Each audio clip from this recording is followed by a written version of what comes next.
Oh, real life here. We got a car going the wrong way on the expressway. Are you serious? This is real. So these are impatient drivers. I am not making this up. Several people have gotten impatient. They're driving the wrong way. You can see that car in my mirror. They're driving the wrong way on the expressway. That's a ticket. I've never done that in my life. Don't put yourself in that situation. You can get a ticket for that, and I hope they get a ticket, because they are selfish and dangerous, and that's gonna cause someone else to react like that. So now we see road rage. Now we see a person who's dangerous, putting themselves in danger. We've been sitting here 25 to 27 minutes. If you can't sit there that long because someone's life is in jeopardy, the struggle is real out here. And I'm not just saying this to you, I'm telling you the truth. I've been sitting here, I'm exhausted. I came into the country about 4:40 this morning, and then I went straight to the lab, right to work. Instead of going home resting for a couple hours, it wasn't worth it with the heavy traffic. So I just drove straight to the lab, went to work. But around 3:15, my body crashed. If you don't know what that means, you literally just start falling asleep. Your heart rate starts dropping. You start nodding off. That was happening to me.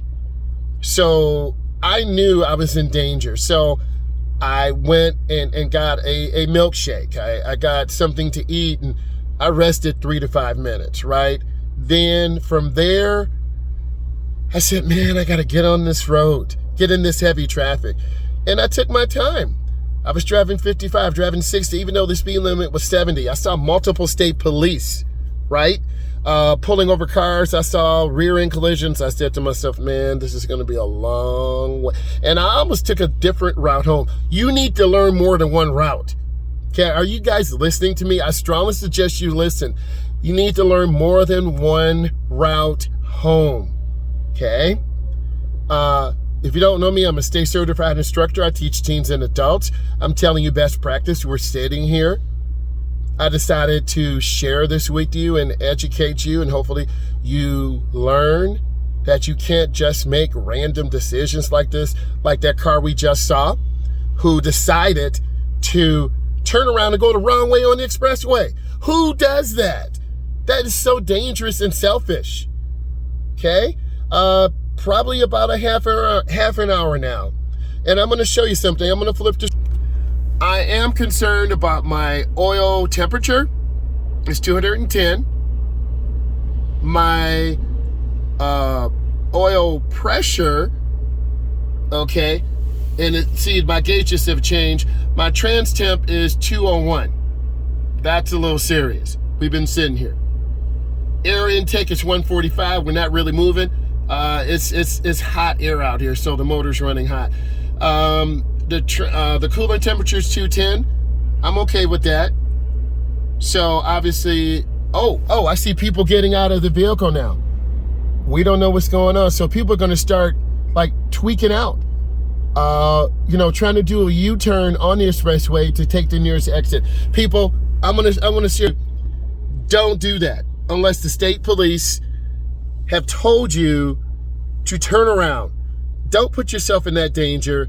You're going to create a bottleneck, and then you're possibly going to get a ticket for reckless driving, endangering others. Be patient. We're all sitting here. Everyone's okay. We're going to make it. And let me flip this and see this. So now people are getting out of the car. Also, I'm in the no zone. I'm going to show you this semi-truck, right? The no zones are the left side, right? Another car's driving the wrong way on the expressway on the right. I'm going to pan. I'm in the blind spot of this truck. I'm going to go all the way around. You can see all this traffic. No one's moving. This other car just turned around. They did a U-turn. I'm going to try to show you. You see that vehicle? They just did a U-turn. It's not worth it. Okay? The other car just turned around too. You can see this white car. Look under the trailer. There's the white car, right? This guy is trying to turn around. Could be my neighbor. You never know. But we're here. It's been about 40 minutes now. And I told you this, I'm about 20 minutes away from home. It's been 40 minutes. So I'm looking at my vitals again. I'm at a little less than half a tank, so I'm not going to run out. My trans temperature, 201. What would you do? My cooling temperature is 210. I'm okay with that. Intake temperature 145. I'm okay with my vitals, right? So you just have to know your vehicle. I'm gonna go to my other gauges. The oil pressure is 25. I'm fine with that. It's 1,000. It's 10 pounds per 1,000, so I'm fine with that. Oil temperature is 215. I'm okay with that. And then the battery voltage is 13.5. So health-wise, my motor's fine. The semi-truck up there had the four-way flashers on. I'm just gonna zoom in a little bit. That semi-truck up there had the four-way flashers on, but they're off now. So that could be a promising sign. Don't know. Drivers here really can't see. Another car just went, they're flying. I've never done that in my life. And I wouldn't do it because it's very scary. There are hundreds, if not thousands of cars stuck behind me. They're leaving the downtown metropolitan area, going up out of the country to our brothers to the north, which is Canada. So what do? You just sit here and do best practice.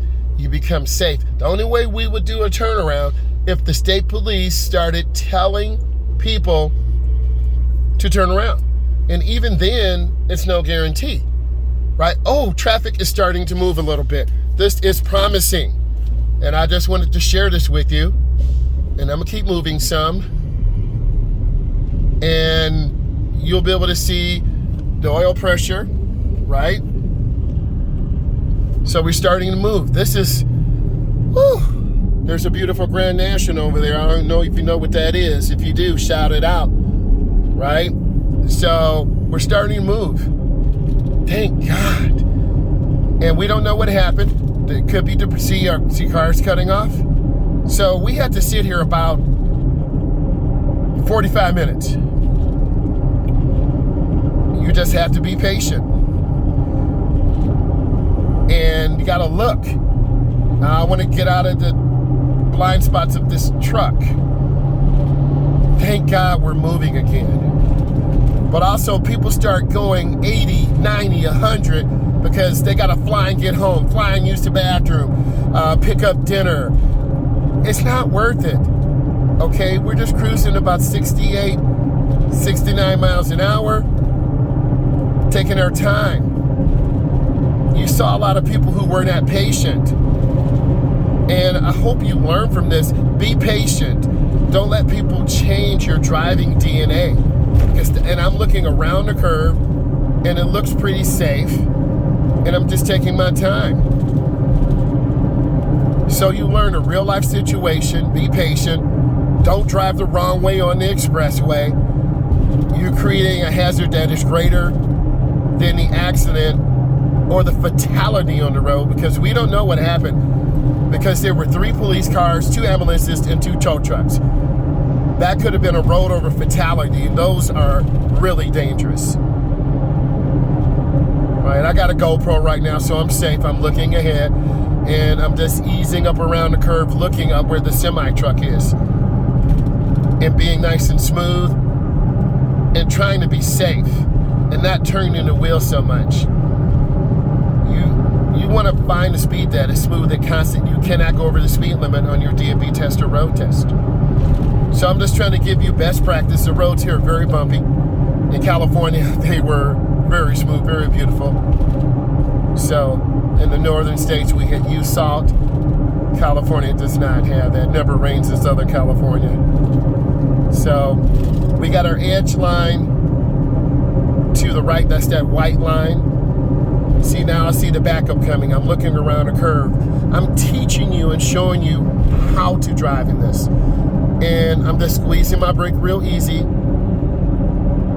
and being really smooth and deliberate, because I do not want to get rear-ended. Because if you hit your brakes hard, you're going to get rear-ended. And if you've seen my content before, I teach you how to drive smoothly, how to keep space. And now I'm going to squeeze my brakes some more and just take my time. And as long as you're moving, I'm fine with this. I'm good with it. So let's review. There was an accident, a fatality. I received a text from the state police and someone has passed. So let's just take a moment. I need all of you to be safe out here. And if this brought you value, give it a thumbs up, like, share, and use this as best practice to be safe. Thank you. Bye.